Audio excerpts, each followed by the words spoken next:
Assalamualaikum warahmatullahi wabarakatuh.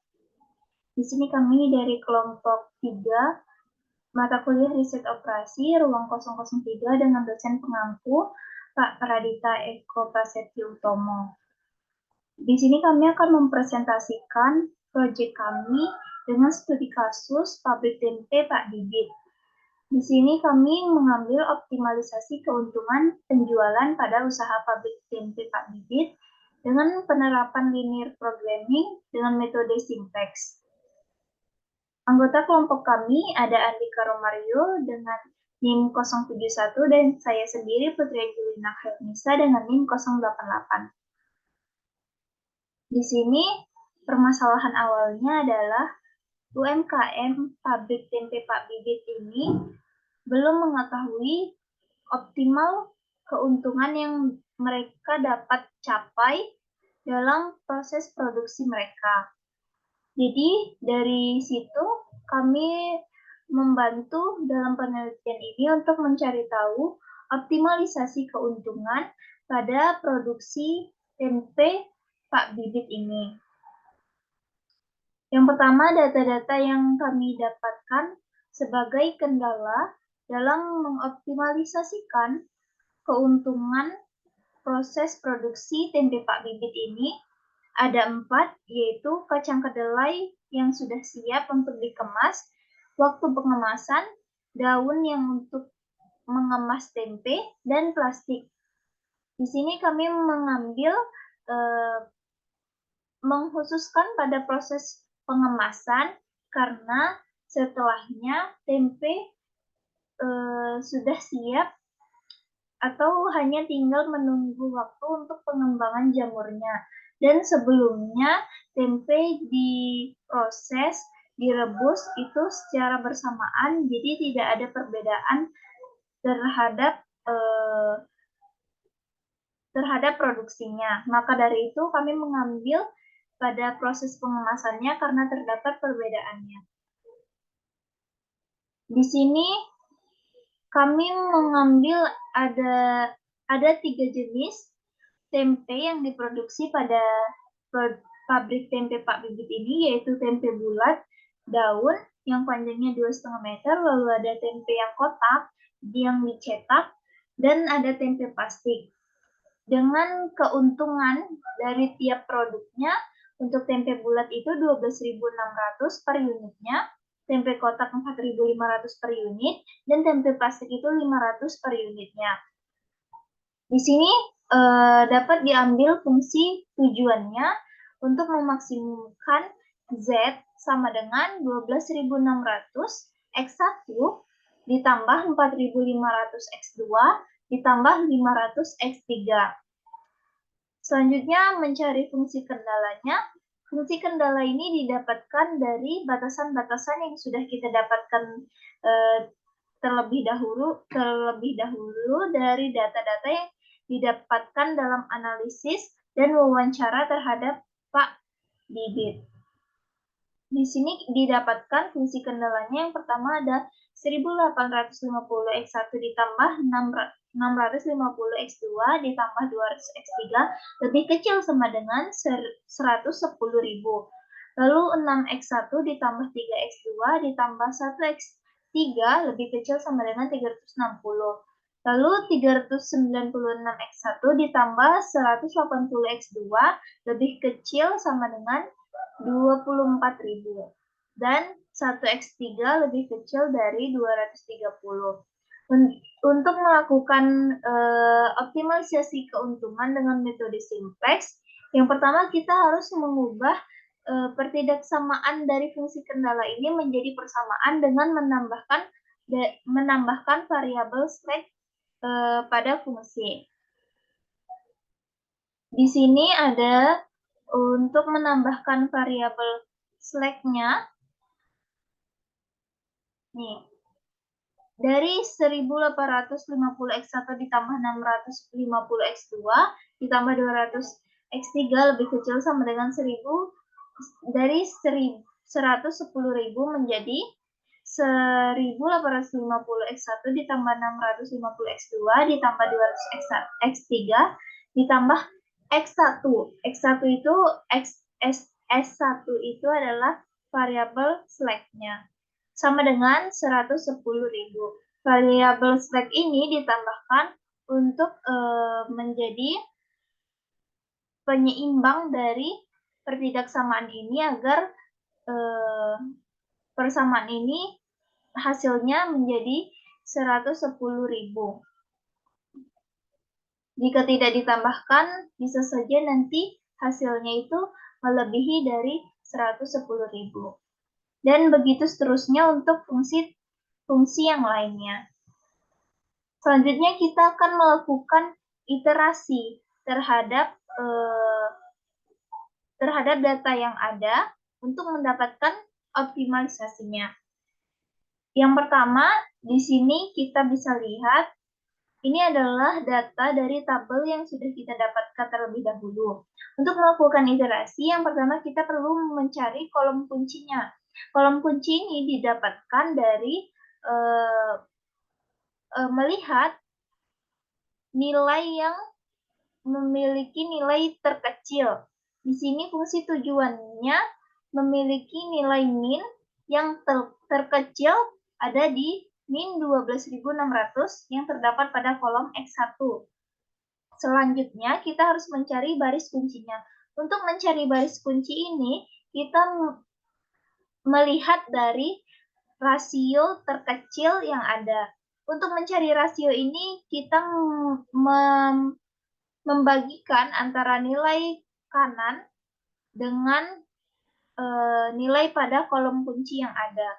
Di sini 110.000 dibagi 1.850 dapatnya 59,459. Lalu 360 dibagi 6 dapatnya 60. 24.000 dibagi 396 dapatnya 60,6060. Lalu 230 dibagi 0 hasilnya adalah tak terhingga. Maka dari itu dilihat di sini bahwa nilai terkecilnya terdapat pada baris S1 dengan nilai rasio 59,45. Selanjutnya mendapatkan nilai pivot. Nilai pivot ini didapatkan dari pokoknya perpotongan antara kolom kunci dan baris kunci ini. Didapatkanlah 1.850. Selanjutnya kita akan mencari nilai baru dari baris kuncinya. Di sini baris kunci ini diganti nilainya dengan X1. Berarti S1 ini diganti X1. X1-nya, baris X1 yang baru ini didapatkan dari nilai-nilai pada baris kunci ini dibagi dengan nilai pivotnya. Di sini 0 dibagi 1.850, 0. Lalu 1.850 dibagi 1.850 sama dengan 1. 650 dibagi 1.850 hasilnya 0,35135. Dan begitu seterusnya sampai nilai NK-nya. Selanjutnya, untuk mencari nilai baru dari selain baris kunci itu, rumusnya adalah nilai baris yang lama ini dikurang dengan koefisien di dalam kurung koefisien pada kolom kunci. Di sini koefisien dari kolom kuncinya dikali dengan nilai baru baris kunci ini. Di sini contohnya yang Z lama. Z lama itu nilainya 1, terus X1-nya di baris ini ada 0. Sedangkan koefisien pada kolom kuncinya ada min 12.600. Jadi menentukan Z barunya adalah 1 dikurang di dalam kurung min 12.600 ini dikali 0. 0 dikali min 12.600 itu hasilnya 0. 1 dikurang 0 sama dengan 1. Terus yang ini 1 dikali dengan min 12.600. Hasilnya min 12.600. Jadi min 12.600 dikurang min 12.600 jadinya 0. Jadinya hasilnya 0. Begitu juga seterusnya sampai nilai NK-nya. Di sini juga sama seperti nilai S2. S2 lamanya, lalu didapatkan S2 baru. Di sini kita dapat melihat nilai Z barunya atau nilai dari fungsi tujuannya itu masih memiliki nilai minus pada kolom X2. Maka dari itu,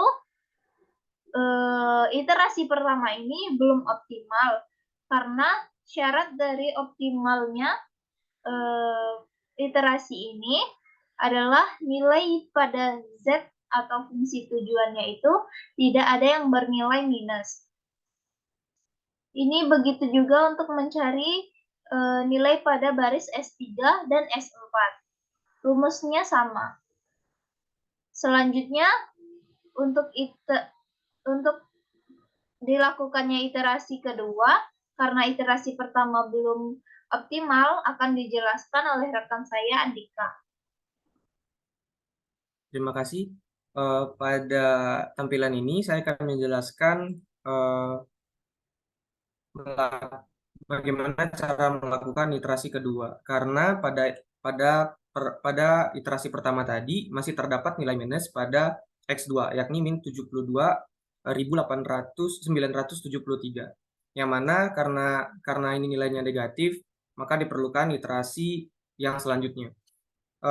Sebelum itu, untuk melakukan iterasi ketiga, kita perlu melakukan atau mencari kolom kuncinya, yang mana kolom kuncinya telah diketahui bahwa nilai minus tertinggi atau nilai tertinggi pada Z ada pada X2, yakni min 72.973. Setelahnya, kita melakukan pencarian pada baris kunci, yang mana baris kunci itu didapat dari nilai rasio terkecil. Untuk mendapatkan nilai rasio, yakni didapat dari nilai NK dibagi dengan kolom kuncinya. Setelah dicari, maka didapat nilai rasio terkecil pada baris atau pada baris S2, yakni 3,6363632. Selanjutnya, setelah mendapatkan baris kunci dan kolom kunci, selanjutnya adalah mencari nilai pivot, yang mana nilai pivot ini yang berarti pertemuan antara baris kunci dan kolom kunci. Dapat dilihat pada layar bahwa nilai pivot pada iterasi kali ini adalah 0,89189. Selanjutnya, setelah mencari nilai baris kunci, kolom kunci, dan nilai pivot, selanjutnya kita melakukan pencarian pada nilai baru pada baris kunci, yang mana rumus dari nilai baru baris kunci ini adalah nilai-nilai pada setiap baris kunci dibagi dengan nilai pivotnya. Contohnya, S2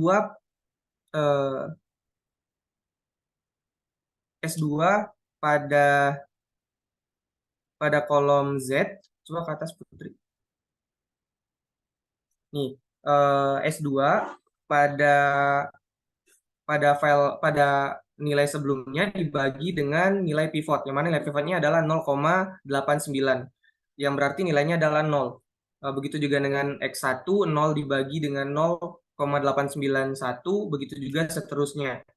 Selanjutnya, setelah nilai dari X2 nilai dari baris X2 didapat, maka kita harus melakukan pencarian pada nilai Z lama untuk mendapatkan nilai Z baru, yang mana nilai Z baru ini adalah nilai baris lama dikurang dari koefisien kolom kunci dikali dengan nilai baru baris kunci, yang mana nilai Z lama yakni 1 dikurang dengan koefisien pada kolom kunci, yakni min 72.973 dikali dengan baris baru, yakni 0, maka dapat hasil 1. Begitu juga pada variabel selanjutnya. Selanjutnya kita juga melakukan pencarian nilai baru pada X1 dan coba scroll ke bawah Putri. Pada S3 dan S4 juga dengan rumus yang sama. Selanjutnya saya akan mengimplementasikan program linear ini menggunakan POM-QM.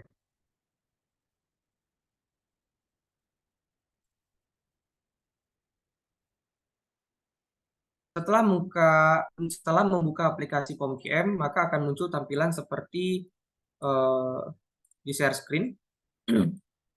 Yang mana untuk mencari linear programming, kita dapat mengklik pada fitur modul dan memilih linear programming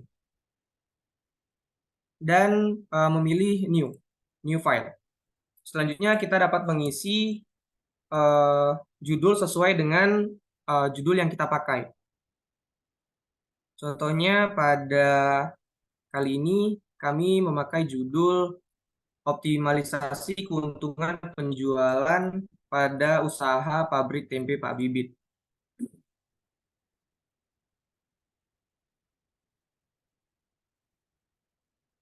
Selanjutnya kita dapat menambahkan number of constraints, yang mana number of constraints ini adalah kendala yang kita pakai pada permasalahan yang kami ambil. Kendala yang kami dapat itu terdapat 4, yakni kacang kedelai yang sudah siap, waktu, daun, dan plastik. Maka pada number of constraints kita tambahkan menjadi 4. Untuk number of variable, kita lihat dari jenis tempe yang kita pilih, yakni tempe bulat, tempe kotak, dan tempe plastik. Maka terdapat 3 variabel. Selanjutnya, karena kita untuk mencari nilai keuntungan dari maksimum pada penjualan tempe Pak Bibit, maka kita pada bagian objektif memilih maximize. Setelah semuanya diisi dengan benar, dapat mengklik OK, maka akan muncul tampilan seperti berikut. Yang mana tabel ini akan kita isi dengan tabel dari data-data batasan produksi tempe. Maka dapat diisi pada maximize.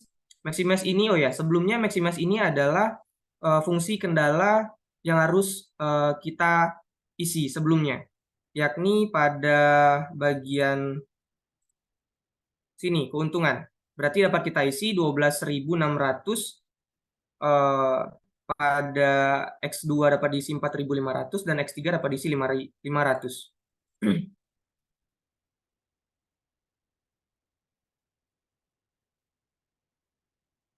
Nah, setelah diisi akan otomatis keluar equation form pada bagian kanan. Selanjutnya kita dapat mengisi nilai-nilai pada constraints X1 dan seterusnya.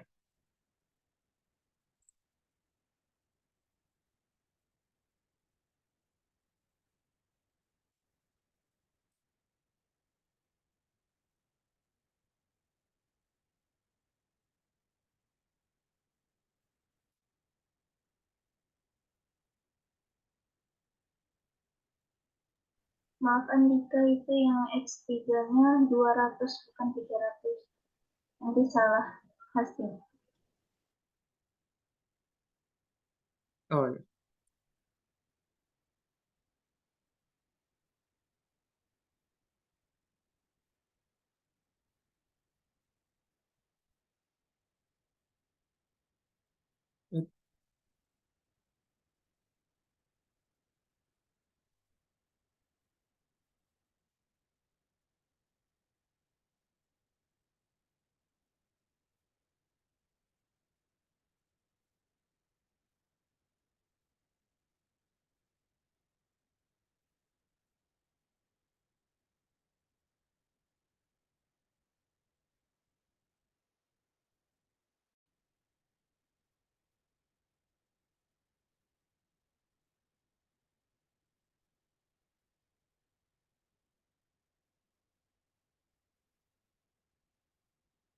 Nah, setelah menginputkan semua nilai dari data-data sebelumnya, untuk mencari solution atau solve pada permasalahan kali ini, kita dapat mengklik solution,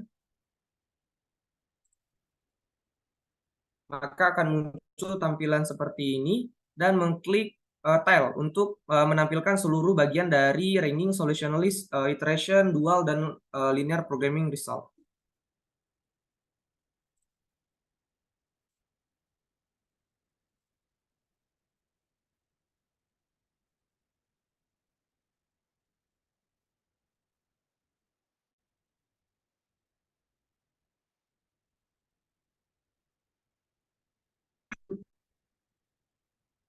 Nah, setelah muncul tampilan seperti ini, kita dapat melihat nilai dari ranking, iteration, dual, linear programming result, serta nilai dari solution list-nya. Dapat kita lihat bahwa pada iteration, di sini terdapat 3 iterasi. Namun pada iterasi pertama, yang dilakukan pada software ini hanyalah menambahkan data-data yang belum dilakukan perhitungan. Jadi iterasi yang dilakukan sebenarnya hanya terdapat 2 iterasi pada bagian ini dan pada bagian ini. Selanjutnya saya akan membahas sedikit tentang solution list. Nah, yang mana pada bagian solution list ini dapat dilihat bahwa variabel 1 itu dapat value 58,13 dan X2 terdapat value 5,64 dan X3 0, slack 1 0, slack 2 0, serta slack 3 305,45. Slack 4 nilainya atau value-nya 230. Maka didapat hasil optimal value Z atau keuntungan maksimumnya adalah 749.454,6. Sekian presentasi kami, saya kembalikan kepada Putri.